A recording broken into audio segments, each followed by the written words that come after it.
মহান আল্লাহ সুবহানাহু ওয়া তাআলা বলেন, যখন মানুষ এই শাওয়ালের প্রথম দিনে ঈদুল ফিতরের সালাত আদায় করার উদ্দেশ্যে ঘর থেকে যখন বাড়ির দিকে রওনা করে, তখন মহান আল্লাহ সুবহানাহু ওয়া তাআলার আসমান থেকে ফেরেশতা নাজিল করেন।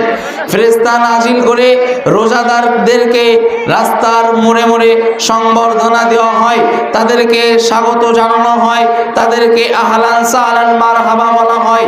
এবং শুধু তাই নয়, এরপর আল্লাহ সুবহানাহু ওয়া তাআলা রোজাদারদেরকে মাঠের মধ্যে একত্রিত করার পরে আল্লাহ সুবহানাহু ওয়া তাআলা ফেরেশতাদেরকে নিয়ে বসে পড়েন।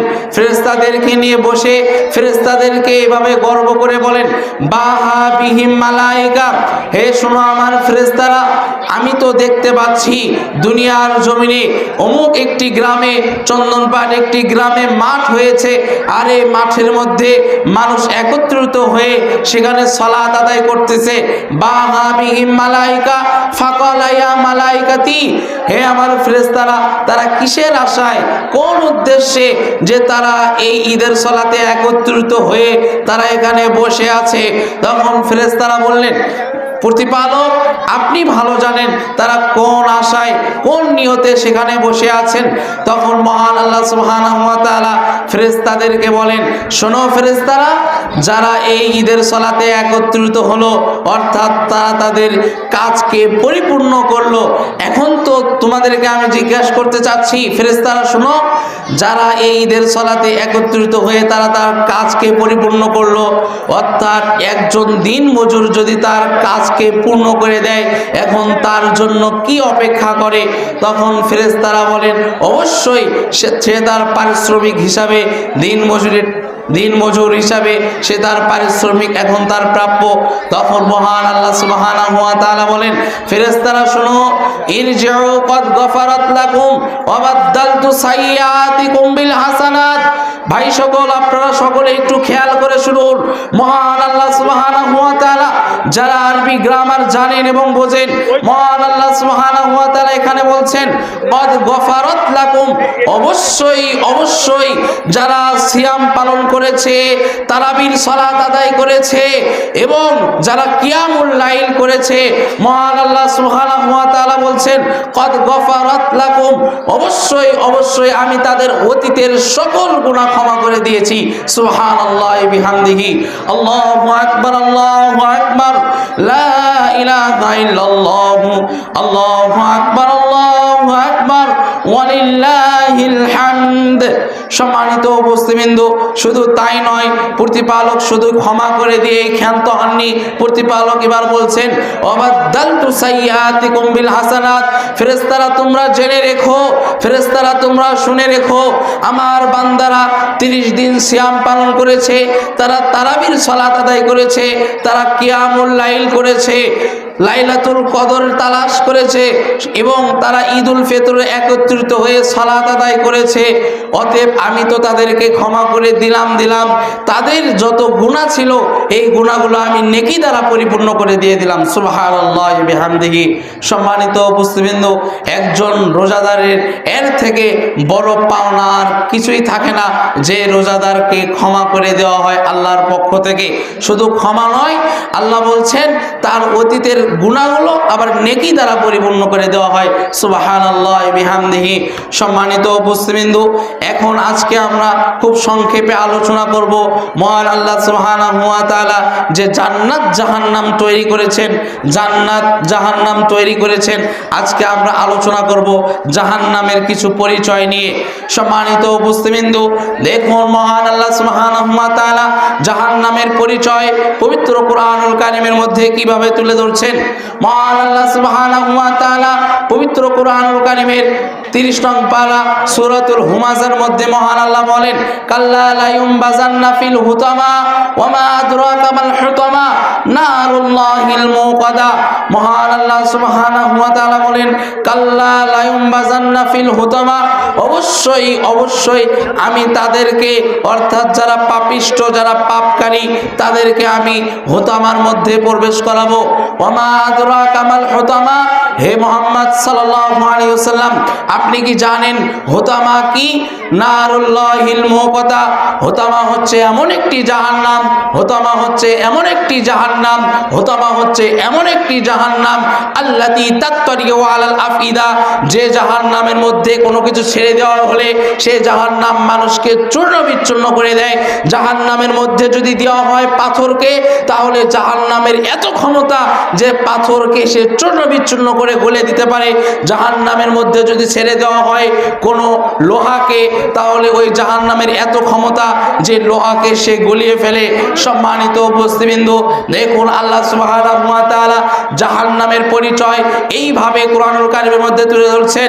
আল্লাহ বলছেন সূরাতুল কারিয়ার মধ্যে, ফাআম্মা মান খাফফাত মাওয়াজিনুহু, হে মানুষ সকল শোনো, ফাআম্মা মান খাফফাত মাওয়াজিনুহু, বিচারের মাঠে যাদের নেকির পাল্লা হালকা হবে, বিচারের মাঠে যাদের নেকির পাল্লা হালকা হবে, ফাআম্মা মান খাফফাত মাওয়াজিনুহু ফাউম্মুহু হাবিয়া, অবশ্যই অবশ্যই তাদেরকে হাবিয়ার মধ্যে প্রবেশ করানো হবে।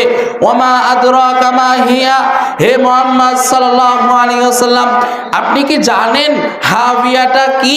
আপনি কি জানেন হাবিয়াটা কি?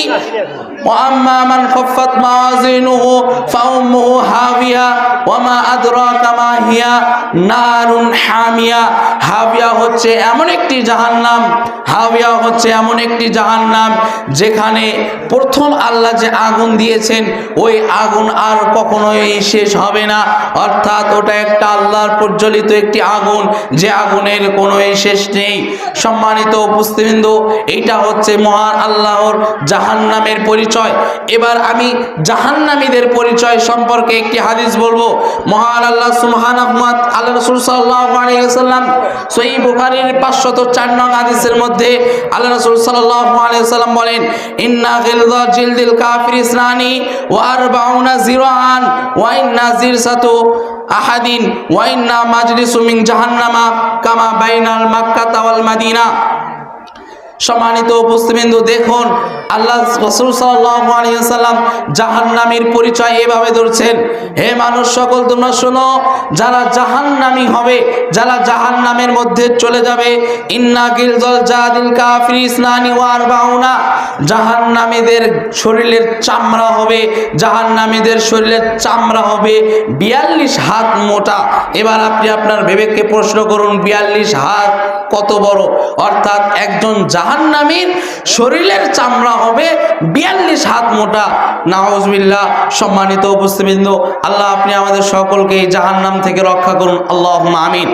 এরপরে আল্লাহ রাসূল সাল্লাল্লাহু আলাইহি ওয়াসাল্লাম বলেছেন, ওয়া ইন্না জিরসাতু মিসলু আহাদিন ওয়া ইন্না মাজলিসু মিন জাহান্নাম। মহান আল্লাহ রাসূল সাল্লাল্লাহু আলাইহি ওয়াসাল্লাম বলেছেন, একজন জাহান্নামীর দাঁত হবে, একজন জাহান্নামীর দাঁত হবে উহুদ পাহাড়ের সমান। সম্মানিত উপস্থিতবৃন্দ, যে উহুদ পাহাড়ের দৈর্ঘ্য হচ্ছে 8 কিলোমিটার এবং দৈর্ঘ্য হচ্ছে 8 কিলোমিটার, প্রস্থ হচ্ছে 4 কিলোমিটার, তার তলদেশে যে কত কিলোমিটার আছে আল্লাহ ছাড়া কেউ জানে না। অর্থাৎ এখান থেকে আপনাকে বুঝতে হবে একজন জাহান্নামীর দাঁত কত বড় হবে। অর্থাৎ একজন জাহান্নামীর দাঁত দৈর্ঘ্য লম্বা হবে 8 কিলোমিটার, প্রস্থ হবে 4 কিলোমিটার। সম্মানিত উপস্থিতবৃন্দ, এরপরে আল্লাহ রাসূল সাল্লাল্লাহু আলাইহি ওয়াসাল্লাম বলেছেন, ওয়া ইন্না জিরসাতু মিসলু আহাদিন, অর্থাৎ একজন জাহান্নামীর পায়ের যে রান রয়েছে, এই রান হবে একটি করে বাইজা নামক একটি পাহাড় রয়েছে সৌদি আরবে, এই বাইজা পাহাড়ের সমান হবে। সম্মানিত উপস্থিতবৃন্দ, একজন জাহান্নামীর পা হবে একদম একটি রানের সমান, বাইজা পাহাড়ের সমান, আর তার দাঁত হবে 8 কিলোমিটার লম্বা, তার শরীরের চামড়া হবে 42 হাত মোটা। এরপর ওই জাহান্নামীর বসার জায়গা লাগবে। আল্লাহ রাসূল সাল্লাল্লাহু আলাইহি ওয়াসাল্লাম বলেন, এই জাহান্নামী কামা জাহান্নামা কামা বাইনাল মাক্কা ওয়াল মাদিনা, একজন জাহান্নামীর বসার জন্য জায়গার প্রয়োজন হবে মক্কা থেকে মদিনা পর্যন্ত, অর্থাৎ 450 কিলোমিটার হবে একজন জাহান্নামীর বসার জায়গা। সম্মানিত উপস্থিতবৃন্দ, অর্থাৎ আপনার রংপুর থেকে ঢাকা এর মধ্যবর্তী যে জায়গাটা রয়েছে, শুধুমাত্র একজন জাহান্নামীর বসার জন্য জায়গা লাগবে রংপুর থেকে ঢাকা, এতখানি জায়গা। সম্মানিত উপস্থিতি উপস্থিতবৃন্দু, তাহলে আপনি এবার ভেবে দেখুন একজন জাহান্নামীকে কিভাবে শাস্তি দেওয়া হবে। আপনি কি ভেবেছেন আপনি সালাত আদায় করেন না, আপনি কবরে গিয়ে ভালো থাকবেন? আপনি সিয়াম পালন করেননি, আপনি কি কবরে গিয়ে ভালো থাকবেন? আপনি হজ করেননি, আপনি কি কবরে গিয়ে শান্তিতে থাকবেন? আপনি যাকাত দেন না, আপনি কি কবরে গিয়ে ভালো থাকবেন? নো, কখনোই না। আপনি কবরে দিয়ে ভালো থাকার মতো পরিবেশ আপনার হবে না। সম্মানিত উপস্থিতবৃন্দু, দেখুন বিচারের মাঠ যখন শুরু হয়ে যাবে, বিচারের মাঠ যখন শুরু হয়ে যাবে, মহান আল্লাহ সুবহানাহু ওয়া তাআলা তার সামনে জাহান্নামকে নিয়ে আসবেন। জাহান্নামকে কিভাবে নিয়ে আসা হবে? আল্লাহ রাসূল সাল্লাল্লাহু আলাইহি ওয়াসাল্লাম বলছেন, ওয়াজি আয়াউমাইযিম বিজাহান্নাম ৭০,০০০ জিমামিন মা কুল্লি জিমামিন। আল্লাহ রাসূল সাল্লাল্লাহু আলাইহি ওয়াসাল্লাম বলছেন, বিচারের মাঠ যখন শুরু হয়ে যাবে, ওয়াজি আয়াউমাইযিম বিজাহান্নাম, জাহান্নামকে টেনে হেঁচড়ে নিয়ে আসা হবে ৭০,০০০ জিমামিন। জাহান্নামের লাগাম থাকবে ৭০,০০০, জাহান্নামের লাগাম থাকবে ৭০,০০০, আর প্রত্যেকটি লাগামের সাথে ৭০,০০০ করে ফেরেশতা থাকবে। এই ৭০,০০০ করে ফেরেশতা একটি করে লাগামের সঙ্গে থাকবে, আর জাহান্নামের লাগাম থাকবে ৭০,০০০। এইভাবে ফেরেশতারা জাহান্নামকে টেনে হেঁচড়ে বিচারের মাঠে মহান আল্লাহ সুবহানাহু ওয়া তাআলার কাছে নিয়ে আসবেন। মহান আল্লাহ সুবহানাহু ওয়া তাআলা জাহান্নামের মধ্যে জাহান্নামীদেরকে নিক্ষেপ করবেন, অপরাধীদেরকে জাহান্নামের মধ্যে নিক্ষেপ করবেন। জাহান্নামের মধ্যে নিক্ষেপ করার পর জাহান্নাম এবার আল্লাহকে বলবেন, ইয়াউমা নাকুলু লিজাহান্নাম হালিম তালাতি ওয়া তাকুলু হাল মিন মাজিদ। হে আল্লাহ, আমি জাহান্নাম কি পরিপূর্ণ, আরো কি কিছু আছে আমার মধ্যে দেওয়ার জন্য? তখন মহান আল্লাহ সুবহানাহু ওয়া তাআলা তার যে আপন পা রয়েছে সেই পা মোবারক জাহান্নামের মধ্যে ঢুকিয়ে দিবে। জাহান্নাম তখন আওয়াজ করবে, কত কত কত, আল্লাহ যথেষ্ট হয়েছে, আপনি আমাদেরকে আর এভাবে শাস্তি দিবেন না। আল্লাহ আমাদের যথেষ্ট হয়েছে, আপনি আমাদেরকে এভাবে শাস্তি দিবেন না। সম্মানিত উপস্থিতবৃন্দ, তাহলে আপনি কিভাবে ভাবতে পারেন যে আপনি জাহান্নামে গেলে আপনি ঠিক থাকতে পারবেন? সম্মানিত উপস্থিতবৃন্দ, জাহান্নাম ঠিক থাকার জায়গা নয়। যারা জাহান্নামে যাবে, জাহান্নামীদেরকে বিচারের মাঠে অনেক লাঞ্ছিত করা হবে। লাঞ্ছিতের মধ্যে প্রথম লাঞ্ছিত হচ্ছে জাহান্নামীদের হাতগুলো বাঁধা থাকবে পেছনে, তাদের হাতগুলো বাঁধা থাকবে পেছনে, দুই হাতকে বেঁধে দেওয়া হবে, আর তারা বিচারের মাঠে ঘুরতে থাকবে। সম্মানিত উপস্থিতবৃন্দ, দেখুন জাহান্নামীদেরকে কিভাবে শাস্তি দেওয়া হবে। মহান আল্লাহ সুবহানাহু ওয়া তাআলা পবিত্র কুরআনুল কারীমের সূরাতুল হাক্কা 29 নম্বর পারা 7 নম্বর পৃষ্ঠার মধ্যে মহান আল্লাহ সুবহানাহু ওয়া তাআলা বলেন, ওয়া আম্মা মান উতিয়া কিতাবাহু বিশিমালি।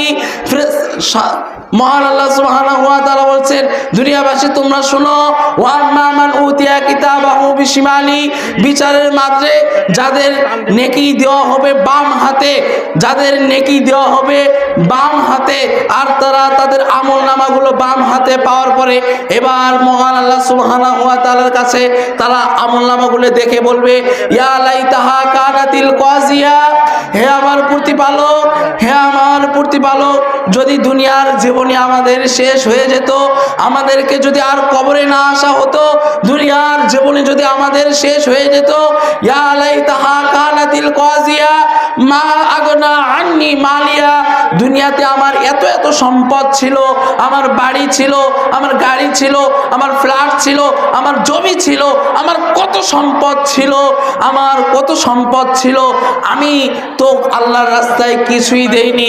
মা আগনা আন্নি মালিয়া, আমার সম্পদগুলো তো কোনোই কাজে আসলো না। হালাকা আন্নি সুলতানিয়া, দুনিয়াতে আমার কত ক্ষমতা ছিল, দুনিয়াতে আমার কত ক্ষমতা ছিল। মা আগনা আন্নি মালিয়া, আমার প্রভুত্ব, আমার ক্ষমতা, আমার আধিপত্য আমার কোনোই কাজে আসলো না। প্রতিপালক এবার ক্ষিপ্ত হয়ে ফেরেশতাদেরকে বলবেন, ও ফেরেশতারা শোনো, খুজু ফাগুল্লু, খুজু ফাগুল্লু, তাদেরকে তোমরা ধরো এবং পাকড়াও করো। সুম্মাল জাহিমা সল্লু সুম্মা ফি সিলসিলাতিন, একটু লক্ষ্য করুন, সুম্মা ফি সিলসিলাতিন জারউহা ৭০ যিরাআন ফাসলুকু। এবার আল্লাহ বলবেন, ফেরেশতারা শোনো, জাহান্নামে কয়জন গিয়েছে এদেরকে লিস্ট করো। লিস্ট করার পর একটি করে শেকল বানাও, 70 হাত লম্বা হবে, আর প্রত্যেকটি 70 হাত করে প্রত্যেকটা শেকল একটি করে জাহান্নামী অপরাধীর গলার মধ্যে লাগাও। লাগানোর পর শেকলের হাত হবে, শেকলটি হবে লম্বা 70 হাত। এবার প্রতিপালক আল্লাহ সুবহানাহু ওয়া তাআলা ফেরেশতাদেরকে বলবে, শোনো, তোমরা ওই শেকল নিয়ে তোমরা ওই শেকল ধরে জাহান্নামীদেরকে টেনে হেঁচড়ে জাহান্নামের তলদেশে নিয়ে যাও। জাহান্নামের তলদেশে থাকবে একটি নদী, আর ওই নদীর মধ্যে নিয়ে যেয়ে নদীর তলদেশে গিয়ে সেখানে যে খুঁটি গেড়ে রাখা হবে। সম্মানিত উপস্থিতবৃন্দ, এবার আমি আপনার বিবেককে প্রশ্ন করি, একজন জীবন্ত মানুষকে আপনার বাড়ির পেছনে যে বাঙালি নদ রয়েছে এই নদীতে নিয়ে যদি বেঁধে নদীর তলদেশে যদি খুঁটির সঙ্গে বেঁধে রাখা হয়, এই অবস্থা কেমন হবে? সম্মানিত উপস্থিতবৃন্দ, অবস্থা খুবই খারাপ। সম্মানিত উপস্থিতবৃন্দ, জাহান্নাম ভালো জায়গা নয়, জাহান্নাম থাকার মতো জায়গা নয়। প্রতিপালক আপনি আমাদের সকলকে জাহান্নাম থেকে রক্ষা করুন, আল্লাহুম্মা আমিন। সম্মানিত উপস্থিতবৃন্দ, দেখুন, যারা জাহান্নামে যাবে, জাহান্নামে যাওয়ার পরে তারা মহান আল্লাহ সুবহানাহু ওয়া তাআলা বলবে, হে আল্লাহ, ইন্না সাদরাতাজ যাকুম, আমাদের প্রচন্ড ক্ষুধা পেয়েছে আল্লাহ, আমাদের প্রচন্ড ক্ষুধা পেয়েছে, আমরা আর থাকতে পারছি না আল্লাহ। ইন্না সাদরাতাজ যাকুম, আপনি আমাদের জন্য একটু খাদ্যর ব্যবস্থা করে দিন, আমাদের জন্য একটু খাবার এনে দিন, আমরা আর থাকতে পারছি না। এবার আল্লাহ বলবেন, ইন্না সাদরাতাজ যাকুম, ফেরেশতারা শোনো, ফেরেশতারা তোমরা তাদের জন্য তোমরা জাহান্নামীদের জন্য তোমরা যাকুম নামক ফল নিয়ে যাও। সেই যাকুম নামক ফল থাকবে কাঁটাযুক্ত ফল, কাঁটাযুক্ত ফল তাদেরকে নিয়ে যাওয়া হবে। তারা ফলগুলো দেখে জাহান্নামীরা খুব খুশি হবে। খুশি হওয়ার পর তারা ফলগুলো খেয়ে ফেলবে। খাওয়ার সঙ্গে সঙ্গে তাদের গলা দিয়ে কেটে রক্ত ঝরতে থাকবে। তারা এবার প্রতিপালককে বলবে, আল্লাহ, আমরা চেয়েছিলাম আপনার কাছে একটু ফল, খাদ্য, যেটা খেয়ে আমাদের ক্ষুধা নিবারণ হবে। আপনি আমাদের জন্য এমন এক খাদ্য দিলেন, আপনি আমাদের জন্য এমন এক খাদ্য দিলেন যে খাদ্য খেয়ে আমাদের শরীর থেকে, আমাদের গলা দিয়ে রক্ত ঝরতেছে। প্লিজ আল্লাহ, এবার আপনি আমাদের জন্য নরম কিছু খাদ্যর ব্যবস্থা করে দিন। আল্লাহ এবার ফেরেশতাদেরকে বলবে, তাআমুল আসিম কালবুহুলি ইয়াগুলি ফিল বুতুন, কালবুহুলি ইয়াগুলি ফিল বুতুন। আল্লাহ এবার ফেরেশতাদেরকে বলবে, ফেরেশতারা শোনো, তোমরা তাদের জন্য ফুটন্ত পানি, তোমরা তাদের জন্য রক্ত, তোমরা তাদের জন্য পুজ, এগুলা নিয়ে যাও, নিয়ে যেয়ে তাদেরকে খাওয়াও। তারা দেখে খুব খুশি হবে। খুশি হওয়ার সঙ্গে সঙ্গে যখন খাবে, খাওয়ার পরে আল্লাহ বলছেন, কালমুহলি ইয়াগুলি ফিল বুতুন, তাদের অবস্থাটা এমন হবে যে আমাদের গ্রামের মা চাচিরা যখন রান্না করে, রান্নায় গাইবান্ধার ভাষায় বলা হয় যে তেলানি, অর্থাৎ তেলানির মধ্যে যখন তরকারি ঢেলে দেওয়া হয়, তরকারি এই কড়াই থেকে আবার আগুন ধরে যায়, আগুন ধরে যে তরকারির অবস্থাটা যেমন হবে, ঠিক অনুরূপভাবে যখনই তারা এই রক্তপুজগুলো খাবে, খাওয়ার সঙ্গে সঙ্গে তাদের পেটের মধ্যে, তেলানির মধ্যে একদম নাড়িভুড়িগুলো পেঁচিয়ে একদম অবস্থা খারাপ হয়ে যাবে। এইভাবে আল্লাহ সুবহানাহু ওয়া তাআলা জাহান্নামীদেরকে এইভাবে শাস্তি দিবেন। সম্মানিত উপস্থিতবৃন্দ, দেখুন, শুধু তাই নয়, জাহান্নামে যারা যাবে তাদেরকে জিজ্ঞেস করা হবে যে তুমি যে জাহান্নামে এসেছো, মা সালাকাকুম ফি সাকার, তুমি যে জাহান্নামে এসেছো, তুমি কেন এসেছো জাহান্নামে? দুনিয়াতে কি এমন অপরাধ করেছিলে, দুনিয়াতে কি এমন কাজ করেছিলে যার কারণে তুমি জাহান্নামে আসলে? জাহান্নাম তো খুব খারাপ জায়গা, জাহান্নাম তো অনেক শাস্তি জায়গা, জাহান্নাম তো অনেক কঠিন জায়গা। তুমি দুনিয়াতে কি এমন অপরাধ করেছিলে যে অপরাধের কারণে তুমি জাহান্নামে আসলে? তখন জাহান্নামীরা আল্লাহকে বলবেন, ক্বালু লাম নাকু মিনাল মুসাল্লিন, আমরা দুনিয়াতে সালাত আদায় করতাম না। প্রথমেই এই কথাই আল্লাহকে বলবে আগে। আল্লাহ ক্বালু লাম নাকু মিনাল মুসাল্লিন, আমরা জাহান্নামে এসেছি, আমরা দুনিয়াতে সালাত আদায় করিনি। প্রিয় ভাই এবং বোনেরা আমার, মানুষেরা জাহান্নামে যাবে, জাহান্নামে যাওয়ার অন্যতম প্রথম যে কারণ থাকবে সেটা হচ্ছে সালাত ত্যাগ করা। অর্থাৎ যে মা, যে বোন, যে ভাই, যে বাবা, যে দাদা, যারাই সালাত ত্যাগ করবে তারা জাহান্নামে জাহান্নামে যাবে, এইটা আপনাকে বিশ্বাস করতেই হবে। যে ব্যক্তি সালাত আদায় করে না, যে ব্যক্তি সালাত আদায় করে না, যে ব্যক্তি সালাত আদায় করে না, তাকে জাহান্নামে যেতেই হবে। তাহলে আমি যদি হাফেজ হই, আমি যদি আলেম হই, আমি যদি দিনে দায়ী হই, আর আমার বাবা যদি সালাত আদায় না করে, তাহলে আমার তো এমন ক্ষমতা নেই আমি আমার বাবাকে জান্নাতে নিয়ে যাব। আমার তো এমন ক্ষমতা নেই আমি আমার দাদাকে জান্নাতে নিয়ে যাব। আমার তো এমন কোনো ক্ষমতা নেই আমি আমার পিতামাতাকে জান্নাতে নিয়ে যাব। সম্মানিত উপস্থিতবৃন্দ, বিচারের মাঠে কেউ কাউকে চিনবে না। বিচারের মাঠে প্রত্যেক নবী রাসূলগণ সিজদায় পড়ে কাঁদতে থাকবে, সিজদায় পড়ে কাঁদতে থাকবে যে আল্লাহ, বিচারের অবস্থা কেন এমন হলো, বিচারের মাঠ এত ভয়ানক কেমন হলো, কেন হলো? তখন আল্লাহ সুবহানাহু ওয়া তাআলা আপনার নবী, আমার নবী, আমাদের সকলের নবী মুহাম্মদ সাল্লাল্লাহু আলাইহি ওয়াসাল্লামকে সর্বোচ্চ সম্মান দিয়ে মাকাম মাহমুদা, অর্থাৎ সর্বোচ্চ সম্মান দিয়ে মহান আল্লাহ সুবহানাহু ওয়া তাআলা আমাদের নবী মুহাম্মদ সাল্লাল্লাহু আলাইহি ওয়াসাল্লামকে মহান আল্লাহ সুবহানাহু ওয়া তাআলার পাশে নিয়ে যেয়ে বসাবেন। সুবহানাল্লাহি ওয়া বিহামদিহি। সম্মানিত উপস্থিতবৃন্দ, দেখুন কবরে যখন মানুষকে রেখে আসা হয়, কবরে গিয়ে প্রথম প্রশ্ন যখন করা হয় মান রাব্বুকা মান নাবিয়ুকা মান দীনুকা, এই সব প্রশ্ন করার পরে আল্লাহ আগে প্রশ্ন করে, ফেরেশতা এসে আগে বলে আউয়ালু মা ইউহাসাবু বিহিল আবদু ইয়াউমাল কিয়ামাতি সালাহ। আমি তো তোমাকে সব প্রশ্ন করেছি, তুমি হ্যাঁ উত্তর দিয়েছো। আউয়ালু মা ইউহাসাবু বিহিল আবদু ইয়াউমাল কিয়ামাতি সালাহ। এবার তুমি তোমার নামাজের হিসাবগুলো আমাকে দিয়ে দাও। তুমি দুনিয়াতে সালাত আদায় করেছো কিনা সেই হিসাবগুলো আমাকে দিয়ে দাও। তুমি দুনিয়াতে কেমন সালাত আদায় করতে, কয় ওয়াক্ত সালাত আদায় করতে, সেই হিসাবগুলো আমায় আল্লাহকে বুঝে দাও। ফাইন সালুহাত সালুহাত সাইরু আমালি ওয়াইন ফাসাদাত ফাসাদাত সাইরু আমালি। বিচারের মাঠে ওই সময় যে ব্যক্তি তার সালাতের হিসাবকে আল্লাহকে দিতে পারবে, ওই ব্যক্তি হবে সফল কাম। ওয়াইন ফাসাদাত ফাসাদাত সাইরু আমালি।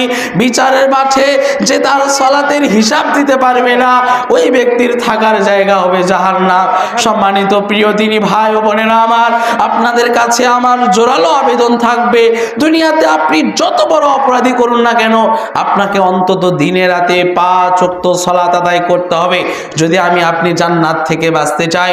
সম্মানিত উপস্থিতবৃন্দ, অথচ আজকে দুঃখজনক হলেও সত্য, আমি আপনি দান করি, আমি আপনি সদকা দেই, আমি আপনি হজ করি, আমি আপনি যাকাত দেই, আমি আপনি ফকির মিসকিনদেরকে খাওয়াই, আমি আপনি গরিব প্রতিবেশীদেরকে খাদ্য কিনে দিচ্ছি, খাবার কিনে দিচ্ছি, পোশাক আদি কিনে দিচ্ছি, কিন্তু আমি সালাত আদায় করি না।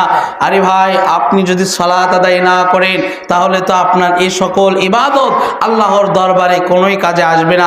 সম্মানিত উপস্থিতবৃন্দ, দেখুন এই জাহান্নাম থেকে রক্ষা পাওয়ার জন্য মহান আল্লাহ সুবহানাহু ওয়া তাআলা, আল্লাহ রাসূল সাল্লাল্লাহু আলাইহি ওয়াসাল্লাম বলছেন, জাহান্নাম থেকে মানুষ বাঁচার জন্য, মানুষ জাহান্নাম থেকে কিভাবে বাঁচবে সেই ব্যাপারে কয়েকটি টিপস আল্লাহ রাসূল সাল্লাল্লাহু আলাইহি ওয়াসাল্লাম আমাদেরকে দিয়েছেন। সেটা আমি আমার আলোচনার শেষের অংশে বলবো। সম্মানিত উপস্থিতবৃন্দ, দেখুন মহান আল্লাহ সুবহানাহু ওয়া তাআলা যখন জান্নাত তৈরি করলেন, জাহান্নাম তৈরি করলেন, এবার তিনি ইচ্ছা পোষণ করলেন যে আমার প্রিয় দোস্ত, আমার প্রিয় হাবিব মুহাম্মদ সাল্লাল্লাহু আলাইহি ওয়াসাল্লামকে আমি আমার জান্নাত দেখাবো, জাহান্নাম দেখাবো। এই জন্য তিনি দুনিয়াতে তাকে মিরাজের রাত্রে সুবহানাল্লাযী আসরা বিআবদিহি লাইলাম মিনাল মাসজিদিল হারাম ইলাল মাসজিদিল আকসা আল্লাযী বারাকনা হাওলাহু লিনুরিয়াহু মিন আয়াতিনা। মহান আল্লাহ সুবহানাহু ওয়া তাআলা এক রাত্রি মুহাম্মদ সাল্লাল্লাহু আলাইহি ওয়াসাল্লামকে কাবা হাতিম থেকে তাকে ফিলিস্তিনের মসজিদুল আকসায় নিয়ে যান। ওখানে মসজিদুল আকসায় গিয়ে সকল নবীগণ একত্রিত হন। সকল নবীগণ একত্রিত হওয়ার পরে মুহাম্মদ সাল্লাল্লাহু আলাইহি ওয়াসাল্লাম ইমামতি করেন। ইমামতি করার পরে 2 রাকাত সালাতের ইমামতি করার পরে সেখান থেকে মুহাম্মদ সাল্লাল্লাহু আলাইহি ওয়াসাল্লামকে আসমানে নিয়ে যাওয়া হয়, ঊর্ধ্ব জগতে নিয়ে যাওয়া হয়। নিয়ে যাওয়ার পরে এখানে ঘটনা অনেক দীর্ঘ রয়েছে, আমি সংক্ষেপে বলবো। নিয়ে যাওয়ার পরে এবার মহান আল্লাহ সুবহানাহু ওয়া তাআলা মুহাম্মদ সাল্লাল্লাহু আলাইহি ওয়াসাল্লামকে জান্নাত দেখালেন। জান্নাত দেখালেন। জান্নাতের মধ্যে তিনি দেখতে পেলেন জান্নাতের মধ্যে অধিকাংশ মানুষই গরিব। গরিব মানুষদের সংখ্যায় জাহান্নামের মধ্যে বেশি, জান্নাতের মধ্যে বেশি। এরপর যখন জাহান্নামে গেলেন, জাহান্নামে গিয়ে দেখতে পেলেন জাহান্নামের মধ্যে অধিকাংশ মানুষই নারী, অধিকাংশ মানুষই মহিলা, অধিকাংশ মানুষই নারী। আল্লাহ, আপনি আমাদের মা চাদি দাদিদেরকে আল্লাহ আপনি রক্ষা করুন, আল্লাহুম্মা আমিন। আল্লাহ, আমাদের মা, আমাদের দাদি, আমাদের মহিলাগণ, আমাদের মাতৃধিকারী যারা এই কবরবাসী হয়েছে, আল্লাহ আপনি আমাদের পূর্বপুরুষদেরকে জান্নাতুল ফিরদাউস দান করুন, আল্লাহুম্মা আমিন।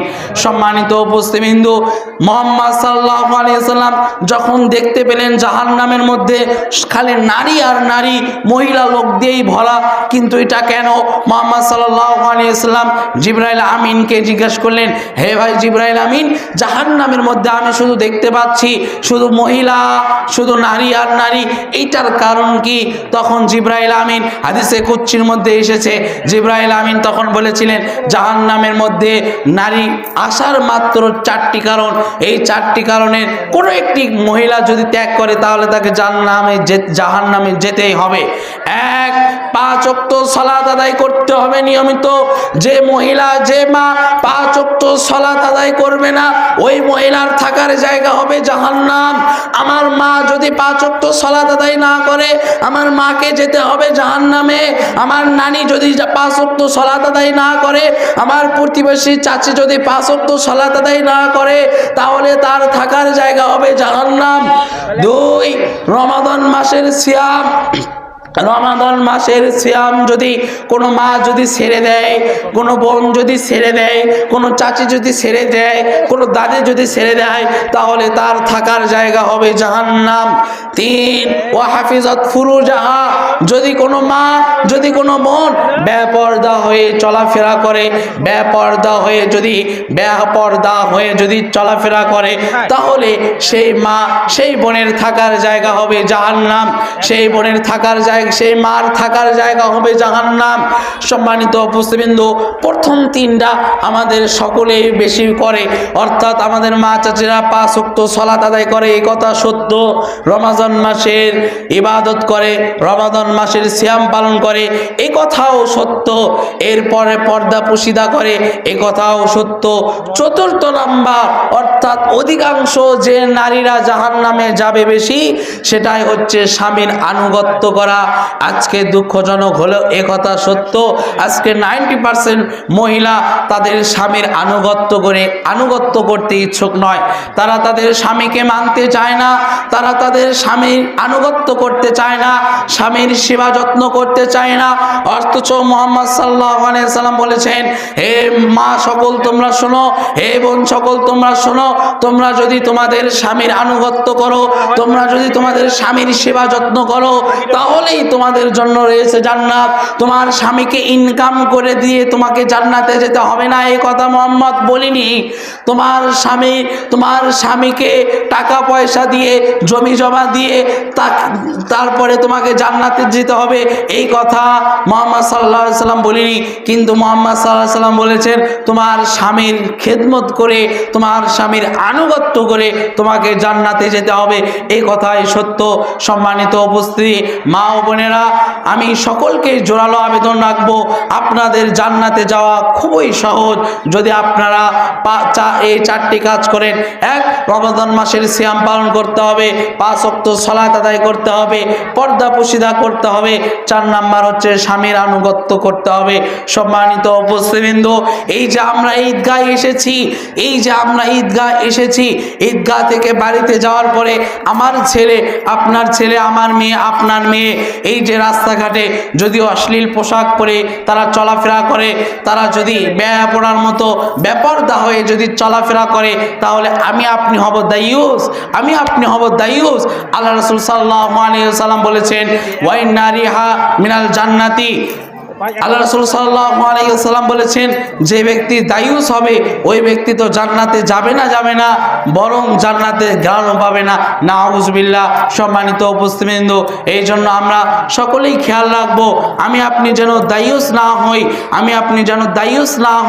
আমি আপনি যেন একজন সফল পিতা হয়ে আমি আপনি যেন আমার মেয়েকে, আমার স্ত্রীকে পর্দায় রেখে আমি আপনি যেন জান্নাতুল ফেরদাউস কামাই করতে পারি। আল্লাহ আপনি আমাদের সকলকে সেই তৌফিক দান করুন, আল্লাহুম্মা আমিন। সম্মানিত উপস্থিতিবৃন্দ, এই পর্যায়ে আলোচনা করব যে জাহান্নাম থেকে মানুষ বাঁচবে কিভাবে, জাহান্নাম থেকে মানুষ রক্ষা পাবে কিভাবে। জাহান্নাম থেকে রক্ষা পাওয়ার আল্লাহ রাসূল সাল্লাল্লাহু আলাইহি ওয়াসাল্লাম বড় একটি উপায় রেখে দিয়েছেন। আল্লাহ রাসূল সাল্লাল্লাহু আলাইহি ওয়াসাল্লাম বলেন, আল্লাহ রাসূল সাল্লাল্লাহু আলাইহি ওয়াসাল্লাম বলেন, সকাল এবং সন্ধ্যায় 7 বার করে যে ব্যক্তি প্রতিপালককে এভাবে বলবে যে আল্লাহুম্মা আজিরনি মিনান নার, আল্লাহুম্মা আজিরনি মিনান নার। সকলে পড়ুন আমার সাথে, আল্লাহুম্মা আজিরনি মিনান নার, আল্লাহুম্মা আজিরনি মিনান নার।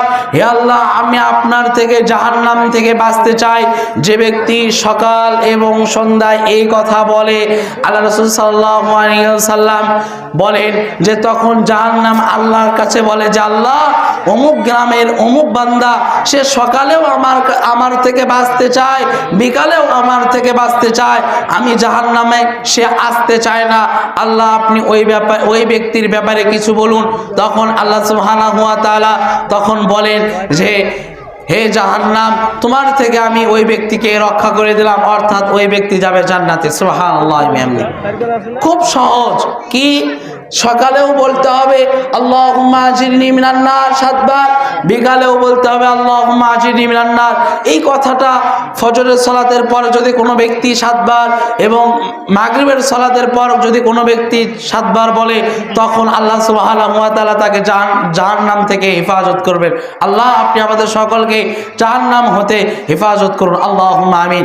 সম্মানিত উপস্থিতিবৃন্দ, এরপর দ্বিতীয় নাম্বার কাজ হচ্ছে যে ব্যক্তি সকাল এবং সন্ধ্যায় প্রতিপালককে এইভাবে বলবে যে আল্লাহুম্মা ইন্নী আসআলুকাল জান্নাতাল ফিরদাউস, হে আল্লাহ আমি আপনার কাছে জান্নাত চাচ্ছি, আমি আপনার কাছে জান্নাতুল ফিরদাউস চাচ্ছি, আপনি আমাদেরকে জান্নাতুল ফিরদাউস দান করুন, আপনি আমাদের জান্নাতুল ফিরদাউস দান করুন। তখন জান্নাতুল ফিরদাউস, ওই জান্নাত আবার আল্লাহকে বলে যে আল্লাহ, দুনিয়াতে অমুক ব্যক্তি আমি জান্নাতুল ফিরদাউসের মধ্যে আসতে চাচ্ছে, আল্লাহ সুতরাং আপনি তাকে আমার মধ্যে পাঠিয়ে দিন। তখন আল্লাহ জান্নাতুল ফিরদাউসের এই দোয়া কবুল করে যে ব্যক্তি সকাল সন্ধ্যায় বলে যে আল্লাহ আমি জান্নাতুল ফিরদাউসে যেতে যাচ্ছি, ওই ব্যক্তিকে আল্লাহ জান্নাতুল ফিরদাউসের মধ্যে দিয়ে দেয়। সুবহানাল্লাহ বিহামদি। সম্মানিত উপস্থিতিবৃন্দ, দেখুন জাহান্নাম যত কঠিন, আবার এই জাহান্নাম থেকে বাঁচাও অনেক সহজ, কিন্তু আমরা এটাকে কঠিন করে ফেলেছি। আল্লাহ আপনি আমাদের সকলকে হেফাজত করুন, আল্লাহুম্মা আমিন। আল্লাহ আপনি আমাদের সকলকে জান্নাত লাভ করার তৌফিক দান করুন, আল্লাহুম্মা আমিন। আল্লাহ আপনি আমাদের সকলকে জাহান্নাম থেকে হেফাজত করুন, আল্লাহুম্মা আমিন। আল্লাহুম্মা আইজ্জাল ইসলাম ওয়াল মুসলিমিন ওয়া আযিল্লাশ শিরকা ওয়াল মুশরিকিন, আল্লাহুম্মা আখযুল মান খাযালা দীনা মুহাম্মাদিন সাল্লাল্লাহু আলাইহি ওয়াসাল্লাম ওয়াজআলনা মিনহুম ওয়া আখযুল মান খাযালা দীনা মুহাম্মাদিন সাল্লাল্লাহু আলাইহি ওয়াসাল্লাম ওয়া লা তাজআলনা মিনহুম। সম্মানিত উপস্থিতিবৃন্দ, মহান আল্লাহ সুবহানাহু ওয়া তাআলা জাহান্নামীদের পবিত্র কোরআনুল কারীমের মধ্যে জাহান্নামীদের শাস্তির ব্যাপারে যতগুলো কঠিন আয়াত নিয়ে এসেছেন, সেই কঠিন থেকে কঠিনতম আয়াতগুলোর ব্যাখ্যা আমি আপনাদেরকে শুনিয়েছি। এই আয়াতগুলো বলার কারণ একটি হচ্ছে, সেটা হচ্ছে আমরা যেন জাহান্নাম সম্পর্কে যেন সতর্ক হই, আমরা যেন জাহান্নাম থেকে বাঁচতে পারি এবং আমরা যেন জান্নাতে যেতে পারি। সম্মানিত উপস্থিতিবৃন্দ, আলোচনার শেষ অংশে যে আরেকটি হাদিসের অনুবাদ আমি আপনাদের আপনাদেরকে শোনাতে চাচ্ছি। আল্লাহ রাসূল সাল্লাল্লাহু আলাইহি সাল্লাম বলেন, মান সামা রমাদানা, যে ব্যক্তি রমাদান মাসের সিয়াম পালন করে, রমাদান মাসের সিয়াম পালন করার পর শাওয়াল মাসে গিয়ে 6টি সিয়াম পালন করে, কানা কা সিয়ামিদ দাহার, আল্লাহ রাসূল সাল্লাল্লাহু আলাইহি সাল্লাম বলছেন ওই ব্যক্তি যেন পুরো 1 বছর রোজা রাখার সওয়াব পায়। সুবহানাল্লাহ। সম্মানিত উপস্থিতি মা ও বোনেরা, আজকে আমরা যারাই এসেছি তাদের সকলকে আমি জোরালো আবেদন রাখবো, আমরা যেন এই শাওয়াল মাসের 30 দিনের মধ্যে যে কোনো 6 দিন যেন আমরা আল্লাহর সন্তুষ্টে যেন আমরা এই 6টা দিন যেন সিয়াম রাখতে পারি। আল্লাহ আপনি আমাদের সকলকে সেই তৌফিক দান করুন, আল্লাহুম্মা আমিন। প্রতিপালক আল্লাহ, আমরা যে উদ্দেশ্যে আল্লাহ এই ঈদগাহ মাঠে একত্রিত হয়েছে আল্লাহ আপনি ভালো জানেন। আল্লাহ আপনি আমাদের মনের নেক আশাকে পূর্ণ করেন, আল্লাহুম্মা আমিন। আল্লাহ বিশেষ করে আমরা দোয়া করছি আল্লাহ, আমরা যারা 30 দিন সিয়াম সাধনা করার পর আজকে ঈদগাহ মাঠে একত্রিত হয়েছে আল্লাহ আপনি আমাদের সকলকে নিষ্পাপ মাসুম বাচ্চা করে নিয়ে, অর্থাৎ আমাদের গুনাহ সমস্ত গুনাহকে মোচন করে দিয়ে আল্লাহ আপনি আমাদের সকলকে বাড়ি ফেরা তৌফিক দান করুন, আল্লাহুম্মা আমিন। আল্লাহ আমরা আজকে যে মাঠে অবস্থান করছি আল্লাহ, এই মাঠের জমিদাতাগণ আল্লাহ অনেকে হয়তো বেঁচে নেই, মারা গিয়েছে আল্লাহ, আল্লাহ আপনি তাদের সকলকে আল্লাহ জাযায়ে খায়ের দান করুন, আল্লাহুম্মা আমিন। আল্লাহ আপনি তাদের সকলকে জান্নাতুল ফিরদাউসে সুউচ্চ স্থান দান করুন, আল্লাহুম্মা আমিন। আল্লাহ এই মাঠ সংলগ্ন যে একটি প্রতিষ্ঠান রয়েছে আল্লাহ, মাদিনাতুস সালাফিয়া হাফিজিয়া মাদ্রাসা, আল্লাহ এই মাদ্রাসাকে কবুল করে